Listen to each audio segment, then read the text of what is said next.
Hey guys, Rylan Russell here. Welcome back to the vlog, number 13 of our Sunday vlogs. Today I want to ask you a question.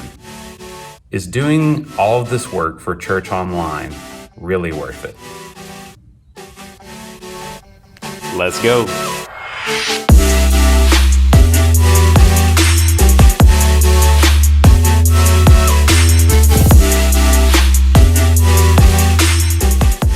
All right, I brought my cameraman today. Say good morning, Isaac. What's up? This is my son, and he's doing some BTS today, behind the scenes work. Yeah. All right. Better watch till the end. It's gonna be good.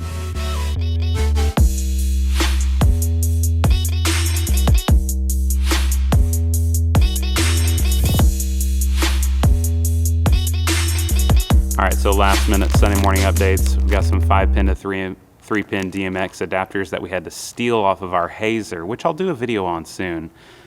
We split our DMX signal at the light board this week to add some different Source 4 Juniors.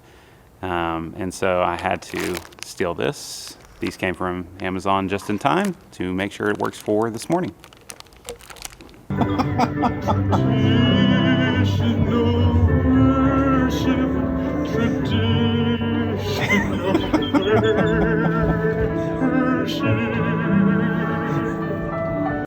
All right, first service went really good. Now to this question of, is doing all of this work to get your church services online post-COVID really worth it? You know, I think that there's just kind of this temptation to feel like once we meet back in person and the numbers start dropping on your live streams, to feel like, man, maybe we don't need to dedicate as much resources to this or time. We're a smaller church. You know, there's other churches that are kind of taking care of the online world and doing it way better than we could.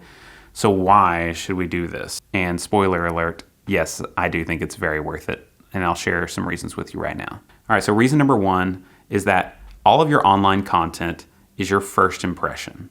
The front door of the church is no longer the actual physical front door of the church. It is your web footprint. It's what you're putting out there on social media, on your website, your live streams, all of those things. And that is the first impression that anybody in your local community is going to have when they're checking out churches. What do? Our Google searches that people find us from is by people Googling churches in Owasso or Baptist churches in Owasso, things like that. And the second highest page on our website after our staff page is our media page. And, you know, people kind of are online dating your church. And so, you know, you don't want to put out a false representation. We don't want to catfish people and tell people and put it out an impression of something we're not, but put our best foot forward and, you know, share the gospel and show people what our church truly is doing and what's unique about us and why they should come and check us out. So that's reason number one. It's your first impression. All right, Pastor Clayton, I heard somebody say the other day that students are actually more inclined to trust an online influencer for their spiritual direction than you as a pastor. How does that make you feel about what you need to be doing online? It means I need to be where people are, and I need to get online. And I'm not doing that very well, so I'm working on it. It's a work in progress. All right. And Rylan's helping me. I am trying.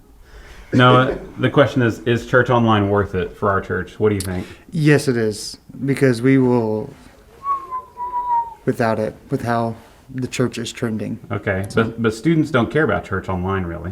They don't. So what does that mean for you? Snippets. So I need to be where they are, and I need to not take up a lot of their time, but I need to have a lot of content of snippets of whether it's encouraging words or a 3-second sermon, whatever it is. That makes sense. Yeah. All right, reason number two is that it's where the people are already at. Online, right? We are on these guys all the time. And if you're kind of on the fence of thinking maybe we don't need to invest so much in that, I would want you to think about how much money does it take for us to have a church service in our buildings in a week? I think a lot of times the cost can scare us because, you know, the cost of cameras and maybe salary for somebody to upkeep that ministry and do it the right way. But when I really think about, you know, what it takes week in and week out just to have a church service compared to what it would take to have a thriving online ministry, man, I think that the investment would be much larger for the reach that it can have online. It won't take the place of in-person gatherings, but we are on our phones online all the time. We can only have so many church services, right? And so, Brady Shearer talks a lot about seizing the other hours of the week. I forget how many hours are in a week. But, we have 1 hour with them on a Sunday morning. But what are we doing the rest of the week, right? And so we need to go to where the people are. Years ago, we had this ministry that we started called Skate Church. And we would build ramps and bring them out in our parking lot and set them up. And we'd have all these skaters from Owasso come. We'd have a church service for them, small groups. It was a totally separate ministry from our church. The goal was not to get them into Sunday morning services. But then the city of Owasso built an amazing skate park. And so why would they come to our little janky one, right? And so we decided, instead of trying to get them to come here, let's go to where they are, meet them on their turf. And so we started taking food trucks out there, doing our best to minister to them where they're already at. And I think we can kind of apply that to our online ministries as well. All right, it's time to go get ready for second service, our contemporary service. Really excited about some of the new stuff we're doing today. We're actually doing House of the Lord for the first time, so we'll see how that goes. And I'm going to share the third and final reason with you when we get going in our second service in just a minute. So stick around.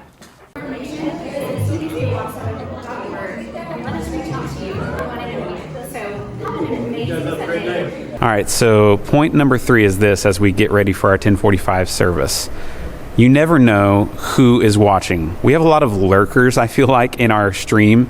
We usually have about 40 to 50 people watching totally on a Sunday morning.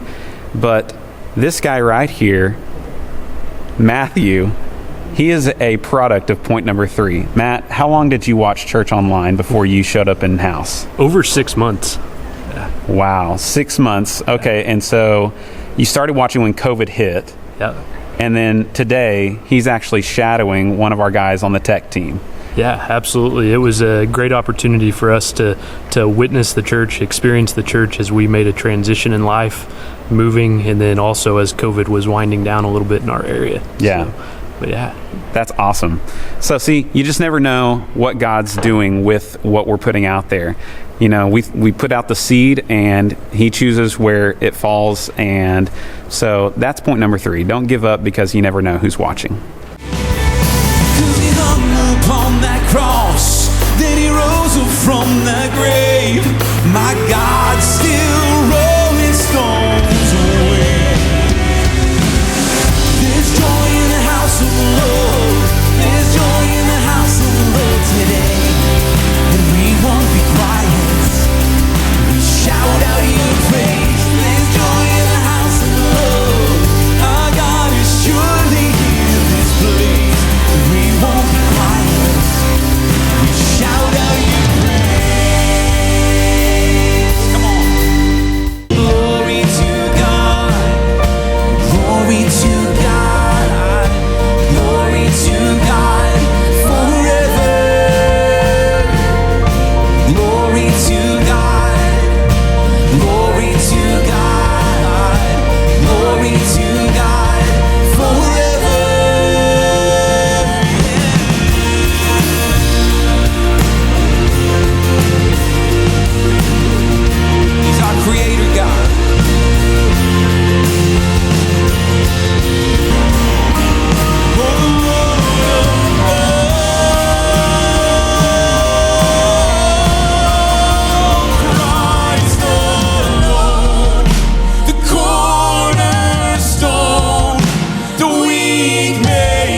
second service is over. Went good in my opinion. What'd you think?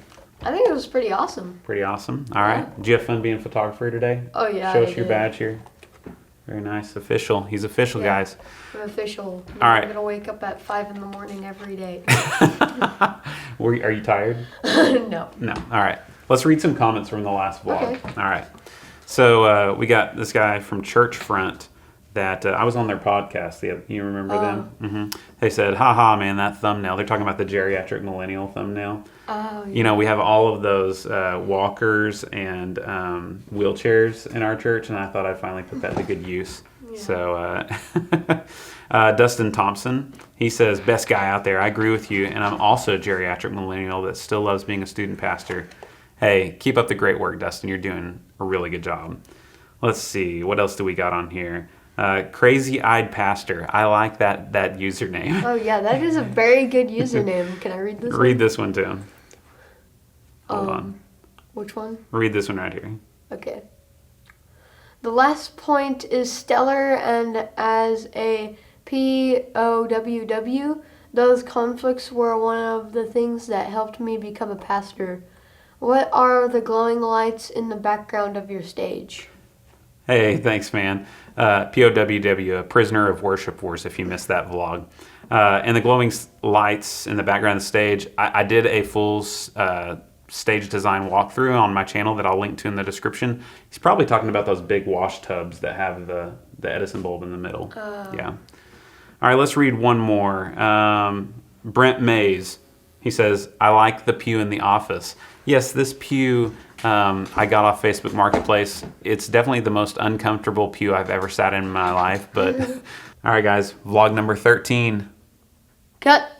That's a wrap. That's a wrap. See you in the next one.